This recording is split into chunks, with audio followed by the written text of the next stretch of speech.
Tracking, alerting, protecting. This is WKYT News at 4. A few showers have passed through the region earlier today, and another round will likely come here in the afternoon hours. I'll be tracking that for you coming up.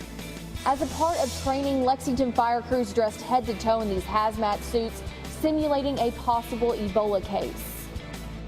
And Garth Brooks is coming to Lexington in less than 2 weeks. Today, city leaders unveiled a plan to deal with the huge crowds and traffic. Welcome to WKYT News at 4. I'm Jennifer Palumbo. Monday got off to a rainy start, but the sun is shining this afternoon in many places. That's the case here in Lexington, although it's a little cloudy right now in downtown. This is our sky cam at Triangle Park. And there are some showers right now in southeastern Kentucky. Meteorologist Jim Caldwell has a first look at the forecast. Jim? Yeah, you know, it's kind of funny, Jennifer. We're not that far from downtown, yet the scene outside here has a little more sunshine. We've got our sky cam pulled up right here at the station, and you're seeing the blue skies and more of that sunshine. So that's kind of the situation we're running into out there all over the place. A little thicker band of clouds here and there with some more sunshine also showing up in other locations. And that's the way it'll be for a little while longer until the thicker bands of clouds start to roll in here again, associated with some showers that are coming our way here soon. We check temperatures from across Kentucky. Upper 50s, Mount Sterling, Moorhead, 57 out toward Jackson, 59 in Richmond. Again, mixing in a little bit of sunshine out there as well. We track some of those showers. You see the batch out in eastern Kentucky, and notice this batch trying to come together across northern Kentucky towards Cincinnati, Covington. It'll continue to extend out a little bit more, and then eventually it'll come rolling through here into central Kentucky a little bit later on this afternoon into the evening hours. We'll be dealing with maybe a few gusty showers associated with that. But for the folks out east, they're still holding on to some light and occasionally moderate rain, more of a nuisance than anything else, and that's what I expect out of the next batch that comes through here later on today. But behind that, we'll be talking about a big time chill. I'll have the very latest for you coming up. Lexington is testing its response to the Ebola crisis. The recent cases in Dallas have prompted the CDC to change its hazmat suit guidelines. So today there was a drill at the fire station off Harrodsburg Road to see how crews trained under these new guidelines would respond if a case was found. WKYT's Jerica Insco has details in our top story at 4. This is what's left over here at Fire Station 20 after firefighters finished some hazmat training, simulating a possible case of Ebola. It's just a training drill, but as you can see here, they're taking it seriously, using head-to-toe hazmat suits and the works. In this drill Monday morning, fire crews acted as if a woman had called 911 with Ebola-like symptoms and then had to be picked up at her home and taken to the hospital safely. From dressing to undressing, precautions had to be taken to ensure there was no possible skin contact with the deadly virus. That's according to CDC guidelines revised this past weekend. We plan to update as the guidelines change. It's interesting to note that because we were relying on our hazardous material training and our paramedic training, our guidelines actually exceeded the CDC recommendations, and the CDC recommendations have upgraded and now reflect what we were doing already. No Ebola cases have been reported in Kentucky, but fire crews here in Lexington say they have to be prepared for anything and don't want to be caught off guard. Firefighters here tell me they actually do some sort of hazmat training every Friday. In Lexington, Jerica Insco, WKYT. If you call 911 because of an illness in Lexington, you'll now be asked a series of questions by dispatch before someone responds. That's in case you have Ebola-like symptoms and proper equipment is needed to treat you. Well, is the U.S. finally getting a handle on the threat of Ebola? Several new developments have led to some optimism. Ryan Nobles has more on the positive reports. After several weeks of worry, some positive developments from health officials in Texas. There's zero risk that any of those people who have been marked off the list have Ebola. 43 of the 48 healthcare workers who were under close observation after treating Thomas Eric Duncan have been declared Ebola-free. It is a sign that the threat posed by the first death on American soil related to the disease may be contained. They were in contact with a person who had Ebola, and the time period for them to get Ebola has lapsed. It is over. Monday morning, NIH Director Anthony Fauci promised new standards for healthcare workers soon. It's going to come out probably within hours to a day. Fauci said those new protocols will be much tougher. That they're going to be much more stringent on erring, very much more on the side of safety. That is not enough for some lawmakers who are still calling on the administration to implement a travel ban from West Africa, the source of the problem. 2 African countries, Senegal and Nigeria, have been declared Ebola-free by the World Health Organization. This as American troops in Liberia help to stop the spread. We're on track to get those first emergency treatment units up. The first one will be done by the end of this month. And while progress continues to be made in the United States, the disease must be contained in Africa before fears will completely subside. In Washington, I'm Ryan Nobles. An American doctor who recovered after contracting the Ebola virus while treating patients in Liberia will be speaking here in Kentucky. Dr. Kent Brantley will be at a Missions Health Conference next month at Southeast Christian Church in Louisville. More than 80,000 people are expected in downtown Lexington when Garth Brooks comes to town. City leaders say the large crowds could mean major traffic and parking issues. So they're opening up an extra lot at the corner of Old Frankfort Pike and New Circle Road. And LexTran will have buses going from the lot to Heritage Hall.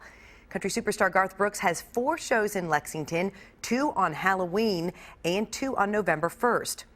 Pre-concert festivities are also planned at Heritage Hall and the Cheapside Entertainment District. We're working on a number of other stories for WKYT starting at 4:30. Amber Philpott is at the live desk with a look at some of the news in progress. Good afternoon, Amber. Good afternoon to you, Jennifer. Police officers in several Kentucky counties spent the day checking up on registered sex offenders. The day's effort to make sure that offenders were in compliance with the law was called Operation Whiskey River and included nearly 140 sex offenders in Anderson, Mercer, Scott, and Woodford counties. Most were compliant, but there were some arrests made. Coming up on WKYT News at 4:30, you'll hear from the Mercer County Sheriff's Department about those arrests. We are learning some new details about a 2011 murder case out of Boone County. William and Peggy Stevenson were found murdered in their Florence home about 3 years ago. No arrests have ever been made in that case. Now the Boone County Sheriff's Office says that detectives have the genetic profile of the person responsible for the murder. Coming up on WKYT News at 5:30, you're going to hear from one of the couple's children who say they plan to continue their aggressive search for the killer. A man accused of being drunk and crashing into a teenager has escaped. The Laurel County Sheriff's Office says Terry Mullins was on home incarceration. He's facing assault and DUI charges. Just last month, deputies say Mullins was drunk when he crashed his van into a 17-year-old who was riding his bike on US 25. The teen suffered serious injuries. We're going to update you on the search for Mullins and where police think he might be. That's coming up on WKYT News at 4:30. That is a look at just some of the news that's in progress. Jennifer, back to you. Thanks, Amber. Now to stories making headlines across the nation at 4. U.S. Secretary of State John Kerry says the Obama administration decided to airdrop weapons and medical supplies to Kurdish forces fighting ISIS militants in Syria. He says the reason is because it would be irresponsible and morally difficult not to support them. During a visit to Indonesia, Kerry said the airdrops are intended to be temporary, and the U.S. has asked Turkey to allow Kurdish fighters from Iraq into the city of Kobani to help. The drops followed at least 11 weekend airstrikes against ISIS by coalition forces. Police are searching for clues today in an area where they found human remains believed to be a missing University of Virginia student. 18-year-old Hannah Graham went missing September 13th after a night out with friends. The remains were found Saturday in a heavily wooded area about 12 miles from campus. The man Graham was last seen with, 32-year-old Jesse Leroy Matthew Jr., has been charged with her abduction. We were here for a mission, and that mission was to bring closure, and we're hoping that that is what we've done. Investigators should know the identity of those remains before the end of the week. The results of forensic tests are expected in the next few days. Follow WKYT online at WKYT.com. Join the conversation on Twitter and become a part of the WKYT Facebook family.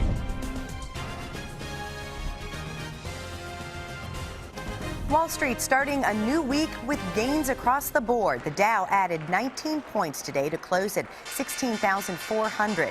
The Nasdaq picked up 58 and the S&P 500 17. Your chances of winning the lottery are about to get a little better. Today, the Kentucky Lottery announced the launch of the Monopoly Millionaires Club. Instead of focusing on large jackpots, the new lottery game looks to create a large number of millionaires with each draw. It's the first new multi-state game launch in 12 years. Data breaches in the past year may hurt retailers this holiday shopping season. A new poll by creditcards.com finds nearly half of Americans surveyed say they're likely to avoid using their credit or debit cards at stores affected by breaches. The retailers include Target, Home Depot, and Neiman Marcus. But consumer advocates say using plastic will still give shoppers the best protection on their purchases. The new Apple Pay service starts today. The digital wallet technology allows iPhone 6 and 6 Plus owners to use their smartphones to make purchases in stores. The payment system can also be used at many retail websites as a way to check out and pay for items bought online. Apple has signed up 3 major credit card networks and hundreds of banks for the service. How would you like to be the next CMT superstar, Jim Caldwell? Of course. Well, tonight could be your chance with a fun event in Lexington. And of course, Deanne Stevens is out and about and joins us from the iHeartMedia studios with more. Good afternoon, Deanne. Hey, good afternoon, guys, from our iHeartMedia Live Lounge. We're here in just a few minutes. You, too, can line up with the folks outside and be a part of our CMT Casting Call. We have Zena here, who is VP, Vice President of Talent and Casting from CMT. How cool is your job? It's pretty fun. I love what I do. I get to meet a lot of great characters. I get to meet people from Kentucky, which we're having a blast. You're hoping we have some characters in Kentucky, don't you? Yeah, I am. Well, I actually just came from Louisville. So did I say that right? How the locals say it? You did, but you're in Lexington, so we don't say that word here. Right. From what I hear, there's quite a rivalry going on. Yeah, exactly. Glad you have on blue and not red today. For the occasion, right? So CMT Casting Call, what is this all about today?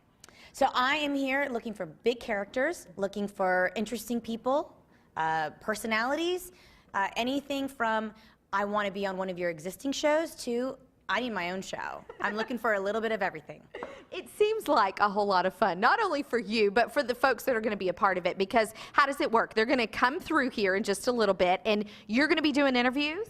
I'll be doing the interviews, asking a few questions. It's very quick, very painless. People always ask, what do I prepare and what do I need to bring? You don't need to bring anything. Yourself, your big personality, lots of energy. I see a lot of people, so be prepared to tell me, why does America want to watch you? Well, and you also said that it's very important that they be themselves and not try to portray a certain role that they're really not.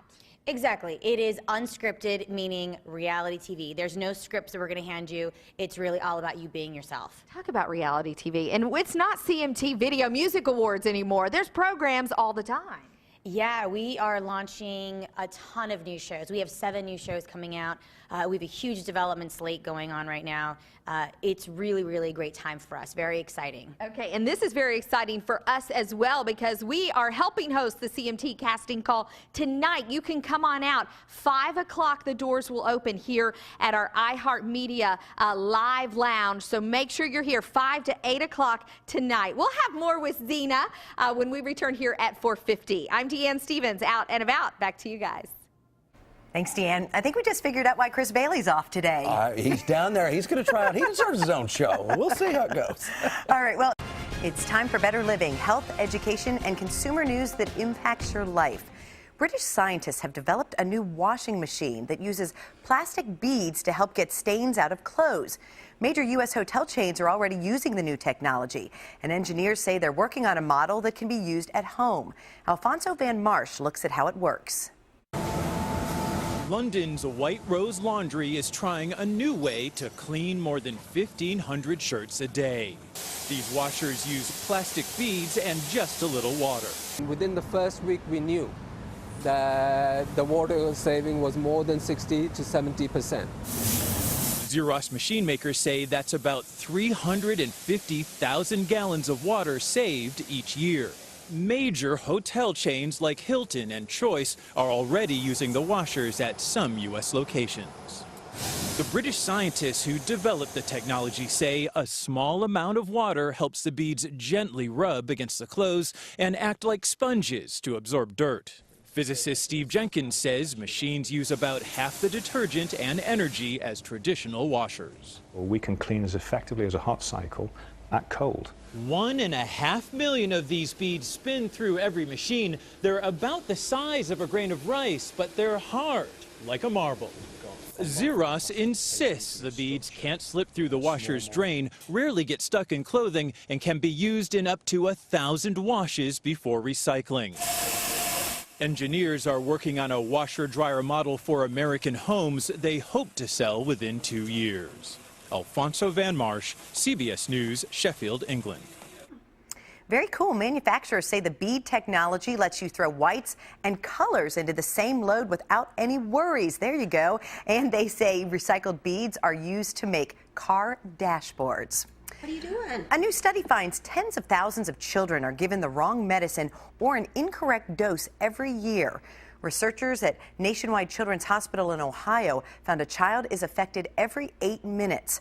Doctors say mistakes are most commonly made with painkillers and fever reducers. Researchers at the University of Wisconsin are testing an implantable eye device that could replace reading glasses for 80% of people who use them now.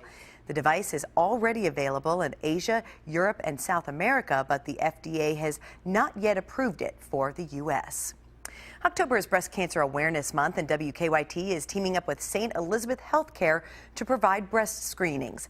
The mobile mammography van will be here at WKYT tomorrow from 9:30 in the morning until 6:30 p.m. Right now, there are openings to be filled between 11:30 and 4. To make an appointment, just call 859-655-7400. Private insurance will be billed. If you're uninsured, financial help is available thanks to a generous grant from Susan G. Komen, Lexington.